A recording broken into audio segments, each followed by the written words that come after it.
Thank you, Luke. Just take us straight on to, I think, using patient-led genetics to define new therapeutic targets in intrahepatic cholangio. Thanks. Thank you. So, still here. I've actually changed the title because actually of some of the work from Liverpool, I frantically changed my slides yesterday because I think we've got something quite interesting that we could collaborate on. So I thought I'd talk more broadly about defining new therapeutic targets in intrahepatic cholangiocarcinoma. And when we kind of started doing this, probably about kind of 6 years ago, we kind of were in a field that where genetic profiling was fairly immature. You know, there were lots of papers with relatively small numbers of patients. It was quite variable, so you had lots of hylar cancer combined with lots of, well, not that much hylar cancer, a bit of hylar cancer combined with lots of intrahepatic. It was fluke-associated or it was spontaneous. All of these things were treated really as a kind of a single agent. And that caused a lot of problems because you lose resolution when you combine all those kind of variables. And it's very hard then to identify actionable mutations within that kind of patient group. Though that said, some did come up. So things like P53, which we've heard about yesterday and today, the IDHs, BAP, PBRM1, KRAS was very common. But still, even though we found this kind of consensus group amongst the patients, they really only occur in kind of, you know, a quarter to maximum a half of patients. And the drugs that are coming through, so particularly now for FGF fusions, but also for IDH mutations, are good, but they really are only useful in a tiny number of patients. And they've been driven very much by these mutations being present in other cancers. So I think it's kind of worthwhile to understand the genetics a bit more, but also try and find approaches that perhaps don't rely on these very, very rare mutations. All of that said, we did start with genetics. So what we struggled to do previously, just because of the way that the studies were structured, was identify recurrent mutations. So those things that perhaps occur in most people with cholangiocarcinoma. And you can do this in large data sets. If you have breast cancer where there are sequencing studies of several thousand patients, you can say, actually, this mutation occurs at this frequency within a population. But when you've only got small numbers of patients in these studies, it's very difficult to say this is recurrent or this should be actionable. And so we decided to take an approach where we combined a number of studies to give us just under 300 samples. And instead of using frequency as a measure of tumor initiating potential of these mutations, we used a pipeline called Intergen. And Intergen is a bit more kind of, I suppose, clever than frequency alone. So what Intergen allows you to do is define whether mutations in a particular gene occur at a higher rate, for example, than across the genome generally. It asks whether those mutations are at an active site, so are they likely to be pathogenic? And using those metrics, or are they in a regulatory domain as well? That's another kind of important thing. And using those metrics, you essentially get a score for your mutation. And it will predict whether your mutation is likely pathogenic or oncogenic.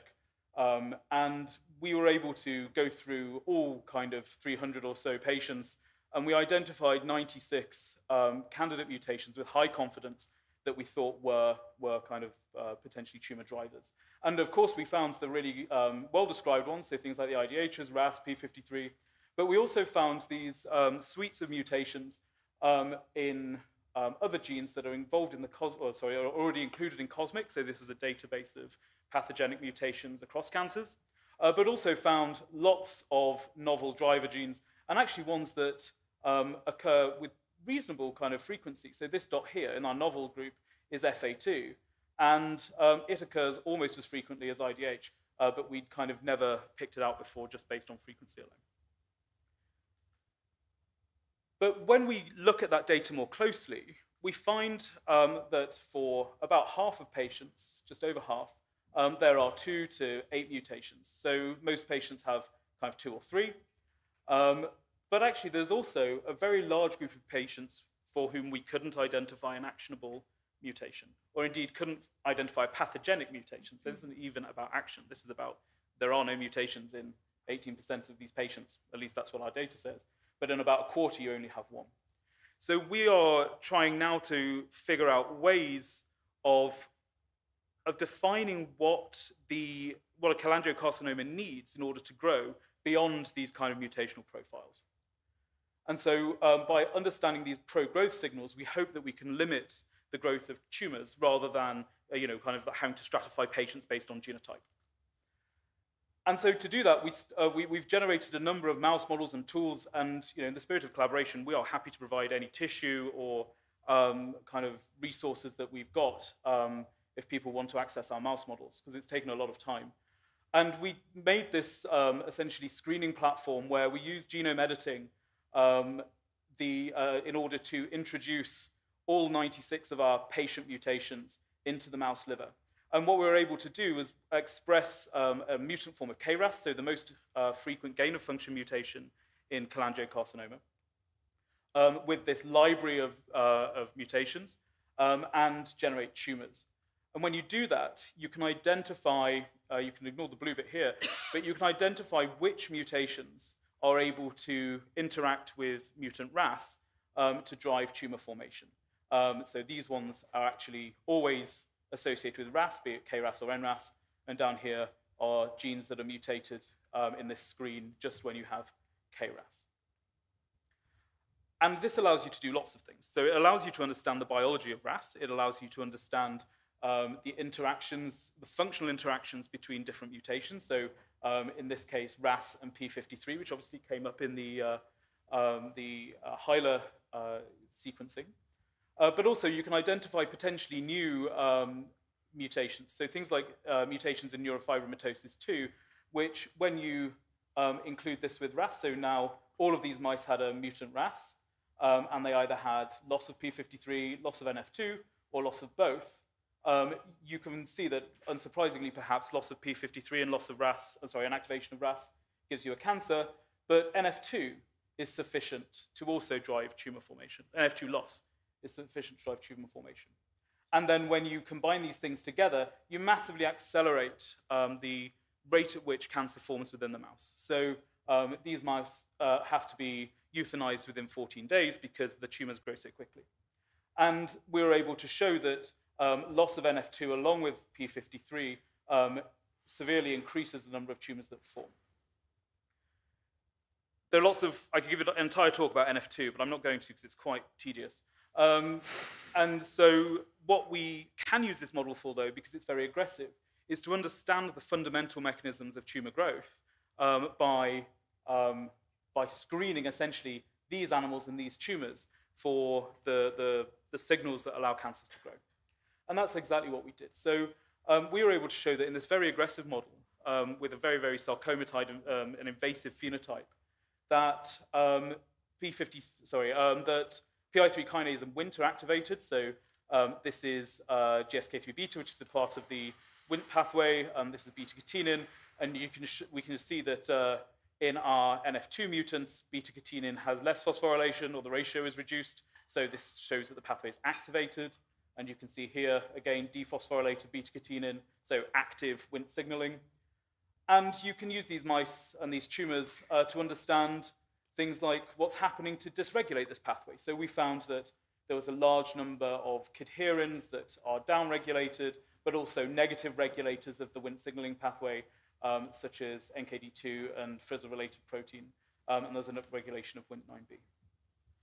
So by understanding those aggressive tumor types, you can kind of start to pick out recurrent signals that are required to drive tumor formation. And what I should point out is that we were quite surprised early on with sequencing that things that are gain of function or activating in other cancers don't seem to be there in cholangio. So if you have a colorectal cancer, you are likely to have a loss of function mutation in APC. And that will activate Wnt signaling. If you have hepatocellular carcinoma, there's a group of patients who will have an activating mutation in beta-catenin, but that's also absent in cholangiocarcinoma. So there is only one mutation associated with Wnt signaling, and that's RNF43, which turns over the frizzled receptor. And that, again, is mutated in quite small numbers of patients. But what we think happens is that regardless of what mutation you have, you activate these pathways. And this is important because it means that you no longer rely on the genotype of your cancer to kind of prioritize your patient for treatment, potentially. You could give any patient with essentially activated Wnt and PI3 kinase, a Wnt or PI3 kinase inhibitor, and hopefully that would have an impact on their tumor. And that's exactly what we did, not in patients, but in mice. And we had this model where our aggressive cancer driven by NF2 loss allows stabilization of beta-catenin and activation of PI3 kinase, and therefore activation of AKT, suppression of apoptosis and growth. And this is a mouse model where we delete P10 and P53 specifically in the bile duct. They develop tumors over about 8 weeks, and we can label those genetically with a jellyfish protein called tomato. And when you stain for tomato, you can see all this cancer in the liver. It's here in brown. When you treat these animals for about 3 or 4 weeks with a combination of PI3 kinase inhibitor pictilosib and a Wnt inhibitor LGK974, you massively reduce the amount of tumor that forms. And actually, we did another study where we can show that if you treat a single agent, you don't get as much effect as when you combine the two together.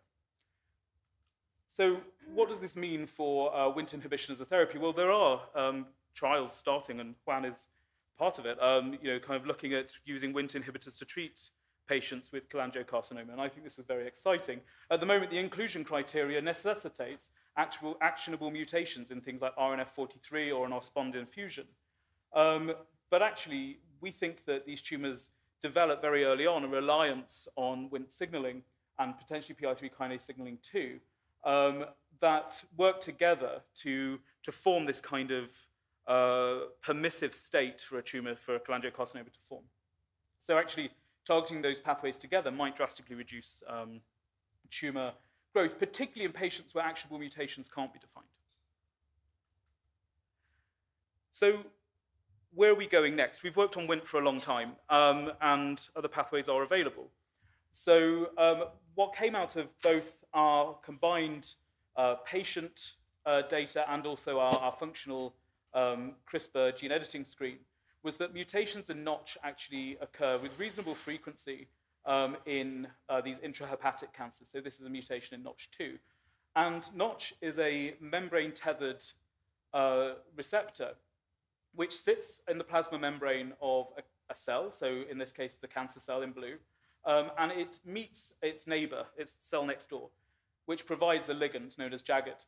And when that happens, you get sequential cleavage of the receptor, which then goes into the nucleus and becomes a transcriptional activator, and you drive a number of genes, so things like proliferation genes, stem cell genes, and things like that. So we wonder actually whether, we have a project now looking at whether Notch drives intrahepatic cholangiocarcinoma, and it was very interesting to see Notch mutations come up in the extrahepatic group. And so what we've been doing is trying to use our mouse models again to define the Notch landscape in intrahepatic cholangiocarcinoma. And this is what it looks like when you use these transgenics. So the brown cells here are cells that have lost the two tumor suppressors that are our favorites, kind of P53 and P10. And then we give an inflammatory insult called thiacetamide here in TAA, and over time, we start to see the formation of these very, very tiny tumors that then over 8 weeks kind of grow into reasonably large cancer. And when you isolate these cells, because like I told you, they have this fluorescent jellyfish protein called tomato, you can pull them out because they're fluorescent and a mouse doesn't normally fluoresce. And you can do RNA sequencing on these, and what we found was that Notch2 is very highly upregulated at the transcriptional level, as is Notch1, and Jagged1 and Delta-like1, another ligand for the Notch receptor, are both upregulated too. And when we take that tissue again and do histology, we can stain for the protein form of Notch2 and in cyan here, and you can see that Notch2 is expressed very, very selectively on the tumor epithelium. But what we wanted to know was whether Notch signaling itself can accelerate this phenotype. And is it a driver of cholangiocarcinoma? So this is why I like mouse modeling, right? So mouse genetics is really cool. You can do crazy stuff. So we can delete these tumor suppressors, as I've already told you, but we can also express this notch intracellular domain. So this is that part of the receptor that kind of goes into the nucleus and binds the DNA after the receptor cleavage. And when we do that and we express it in a cell that has lost p53 and p10, and then we give our thiacetamide, we find that tumors form. They form very fast, they're bigger, and there are more of them. So we think that in this kind of inflammatory system, the activation of the notch pathway is additive to p10 and p53 loss and can drive acceleration of tumors. But is it sufficient? And that's a real big question, right? So it's not that often that a patient will have tumor suppressor loss plus an inflammatory insult plus notch activation, blah, blah, blah. You know, we're adding things intentionally to try and drive these cancers forwards. But there are gain-of-function mutations in Notch2 in these patients, in Notch1 in the Hyler patients. And what we wanted to know was, without inflammation, is Notch enough to drive tumor initiation and growth when you lose p10 and p53? So here we use the same animal line, so we delete p10 and p53 in the duct and label them with tomato. And we use our tissue slicer and then clarify our tissues to get nice 3D images. So it's a brilliant machine. What you can see after about kind of 8 weeks or so, in a mouse that just has p10 and p53 deletion, so tumor suppressor loss, you don't have any tumors form. So these cells are very happy just to sit there and do nothing. You know, the loss of 2 tumor suppressors does not in and of itself drive tumor formation. But when you combine this transgenic where you put notch intracellular domain in, within 8 weeks you start to form these tumors. And very interestingly, they are a collection of very small kind of small duct cancer type things. But recurrently, we see these very large kind of IPNBs or bilins, these lesions in the large ducts, and they invade into the lumen of the large duct and occlude it. We're not entirely sure what this is. We've only had this transgenic line going for a few months, so we're still trying to figure all this out. But the reason I put these slides in is I think it's very interesting that maybe what you're seeing in your exome sequence or your genome sequencing is, you know, similar to what we're seeing here. You know, maybe we are in large ducts. Kind of there's a sensitization to notch activation. I don't know, but it'd be very cool to try and figure it out. So we now have 2 kind of goals, which hopefully we'll be able to kind of update you with next year. So what we want to know is how notch activation is promoting cholangiocarcinoma formation. So what are the mechanisms? What is that intracellular domain binding to? And you know, how is that achieving tumor initiation and growth? And can we specifically target notch receptors for therapeutic benefit? So this has been fraught in the field with problems. Notch is required for things like your intestinal stem cells, your hair follicle stem cells. But there are some really, really good high-affinity therapeutic antibodies that have been produced over the last few years, particularly by Christian Siebel's lab. And those are now in clinical trial, particularly an anti-Notch3 antibody, but there are Notch1 and Notch2 antibodies. So I think this is what we're going to try next. So can we inhibit this pathway to limit the progression of disease, or at least the initiation of disease? And so with that, I think you've all had enough of me. I'd like to thank Scott, who did a lot of the early work on this model, and Annabelle Martinez-Lyons, who took on the Notch work. The Wnt work was very much done by Molly Wilson, who I have savagely deleted from my list because she's now finished her PhD. But she was AMMF funded, and we were very grateful, of course, to the continued support of the AMMF, because without them, we really would have never started lots of this work. So with that, I'll say thank you.